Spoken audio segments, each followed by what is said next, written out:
Para el libro con el que alcanzamos la cifra 58, hemos contado con el ya muy conocido escritor José Antonio Suárez. Tuvo la amabilidad de proponernos la publicación de su reciente novela La máquina de la felicidad, que comenzamos ya a distribuir en el mes de abril. El autor no puede asistir a estas jornadas, pero nos ha preparado una grabación en la que se presentará y hablará sobre su obra.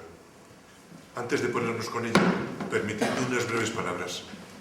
En esta ocasión no serán mías, sino del amigo Francisco José Suñer Iglesias, webmaster de la veterana web Sitio de Ciencia Ficción. Hace poco subió una crítica a esta novela de la que os leo ahora solo unas líneas.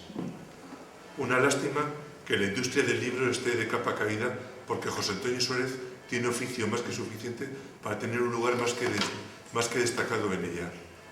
Quizá no como uno de esos inmortales que todo el mundo cita e incluso alguien lee de cuando en cuando.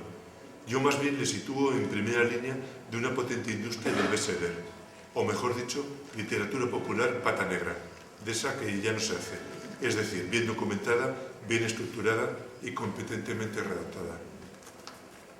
José Antonio Suárez hace plausible toda la tecnología descrita simplemente poniendo por delante lo que hoy sabemos del cerebro, que básicamente es un cóctel químico recorrido por corrientes eléctricas. Manipulando estos elementos, con un buen conocimiento de dónde hay que aplicar esas corrientes y qué cantidades de componentes debe llevar ese cóctel, los científicos de la máquina de la felicidad son capaces de paliar neurosis y adicciones, pero a la vez de alterar el comportamiento e incluso inducir conductas poco deseadas. Ese poder es el que mueve a los fundamentalistas, a las mafias y al gobierno. En la época en la que transcurre la novela es una tecnología que funciona y se aplica, pero aún balbuceante. Los artefactos que se manejan no dejan de ser el equivalente al Forte y el conocimiento al respecto equiparable al que tenía Einstein del universo por la época. De esta forma consigue que la sensación de plausibilidad sea mayor, tecnologías que todavía se están desarrollando y que son probadas sobre el terreno por individuos sin escrúpulos, que se aprovechan de la desesperación de adictos a las drogas o minusválidos faltos de recursos. Bien, vamos ahora a ver lo que el amigo José Antonio Suárez ha tenido la amabilidad de grabar para poder estar con nosotros en estas jornadas de la Terbe.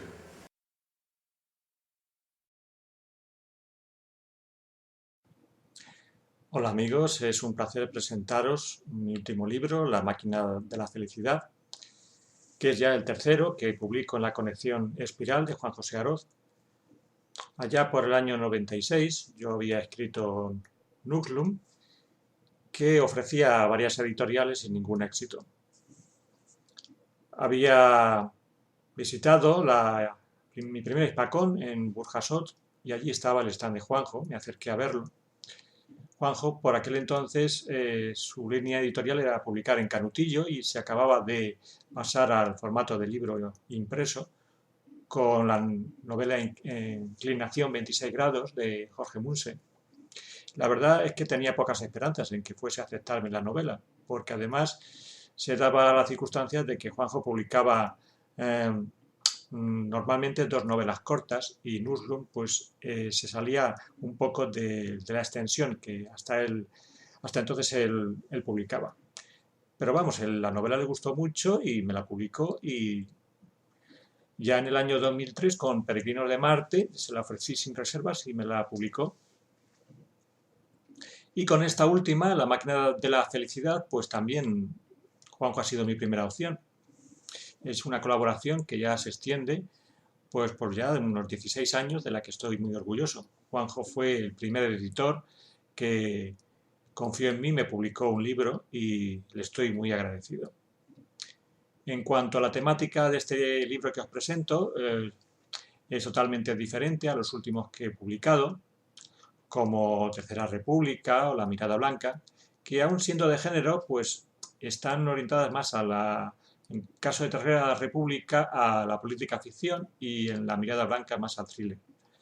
La máquina de la felicidad es ya más ciencia ficción canónica, como tendréis ocasión de comprobar. Ahora he hecho un PowerPoint que he comentado y que espero que os guste sobre los detalles de la trama. Vamos a empezar.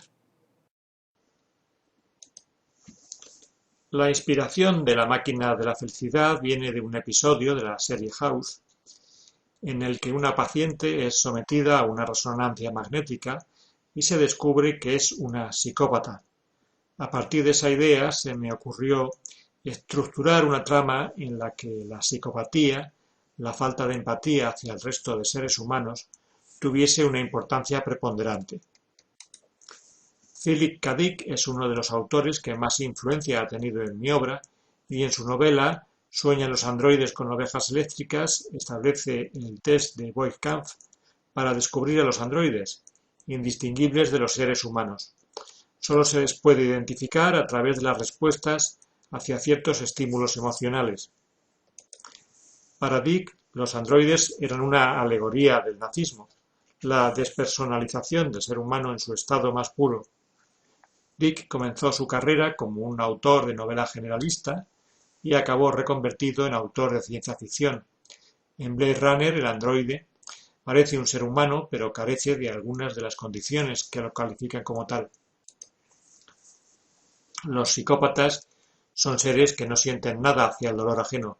En cierto modo se comportan como robots hacia sus semejantes, pero poseen una habilidad camaleónica para adaptarse al entorno, fingir emociones que no tienen y conseguir así pasar desapercibidos para manipular a los demás. Son inteligentes, astutos, ególatras y narcisistas, y una fuente de problemas y sufrimiento para quienes están a su alrededor. Son ambiciosos y nunca tienen suficiente. Basta que una sola de estas personas llegue a la cima del poder para que se desencadene una guerra y sufran millones de inocentes. Esto ya ha sucedido demasiadas veces a lo largo de la historia, pero ¿y si encontrásemos la forma de detectar a estas personas y le cortásemos el paso a los centros del poder? En el futuro que desarrollo en mi novela, el movimiento creacionista se ha hecho fuerte en Norteamérica e irrumpe con fuerza en Europa. Un partido neorreligioso implanta en España un programa de regeneración de la vida pública, haciendo bandera de la lucha contra el mal. La corrupción es una de las formas en que se manifiesta el mal. La ley obliga a cualquier candidato a cargo público a someterse a un test que dictamine si es o no un psicópata. En la novela, y para evitar este término peyorativo, se les conoce como cerebros fríos, dado que con frecuencia se asocia la psicopatía al asesinato, y eso no es cierto. Un psicópata puede vivir durante toda su vida sin matar a nadie, aunque si algún día tuviese que hacerlo, no sentiría nada por privar al prójimo de su vida. La deshumanización de la vida pública tiene remedio, pero este nuevo gobierno, sostenido por un movimiento religioso llamado Comunidad Orgánica Cristiana, aplica su programa hasta sus últimas consecuencias. Uno de los personajes, Andrés Millán, es un psiquiatra que trabaja en un hospital autorizado para realizar los test de aptitud pública. El sistema no es perfecto y la trama explora todas las lagunas y resquicios de los cerebros fríos para sortear los controles. La neurociencia ha avanzado mucho en este futuro que expongo. Los ciegos pueden ver gracias a implantes que conectan el cerebro con ojos artificiales. Esto ya está sucediendo en la actualidad con implantes biónicos en la retina. Y se ensayan métodos para rehabilitar a los drogadictos. Parece que la Comunidad Orgánica Cristiana está detrás de todo esto. Hay muchos intereses en juego detrás de esta tecnología porque quien la controle tendrá en su poder una herramienta poderosísima sobre los ciudadanos. Una herramienta que puede ofrecer placer, felicidad, pero que exige un precio. Y ese precio es la libertad. Uno de los personajes, Félix, es un joven invidente al que un rico empresario, Lázaro Galera, le ofrece devolverle la vista implantándole una prótesis en el cerebro. Este tipo de prótesis se encuentran actualmente en fase de estudio y, como decía, ya se han realizado los primeros implantes con éxito en retinas de invidentes. Félix desconfía de las intenciones de Lázaro porque son prótesis muy caras y en los hospitales públicos hay larguísimas listas de espera para ser operados. Si tu familia no es rica, pues esperas años hasta que te toque el turno, y puede que, para entonces, las neuronas de tu córtex visual hayan olvidado la forma de procesar la luz. ¿Estaríamos dispuestos a renunciar a nuestra libertad a cambio de ser felices? Es una pregunta interesante que abordo en la novela. ¿Y si pudiésemos utilizar esta tecnología para ayudar a las parejas en crisis? ¿Cuál es el significado del amor? Para algunos es un desequilibrio mental, una anomalía. El amor es transitorio, no dura siempre. Con el tiempo desaparece y se transforma en otra cosa. Los abogados matrimonialistas, los psicólogos, viven de las rupturas de las parejas. ¿Tiene remedio el desamor? ¿Podríamos lograr, con la ayuda de la ciencia, que las parejas al borde del divorcio vuelvan a quererse?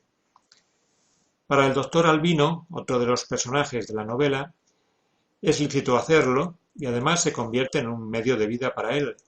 Albino es un neurólogo brillante, pero también es indisciplinado y adicto a los juegos de azar. Ha perdido todos los empleos que ha tenido por su carácter y ahora malvive en una clínica privada que ha montado con dinero prestado. Y los prestamistas son personas que no nos gustaría encontrarnos en un callejón oscuro. Albino cree que con su máquina puede manipular a las parejas que acuden a su consulta, pero no es consciente de que en realidad también es manipulado y que otras personas que se han fijado en él para aprovecharse de su talento. Albino se verá envuelto en una trama indeseable donde realizará su particular descenso a los infiernos, en el que encontrará a una amiga perdida, Belén, de la que se enamoró cuando iba al instituto.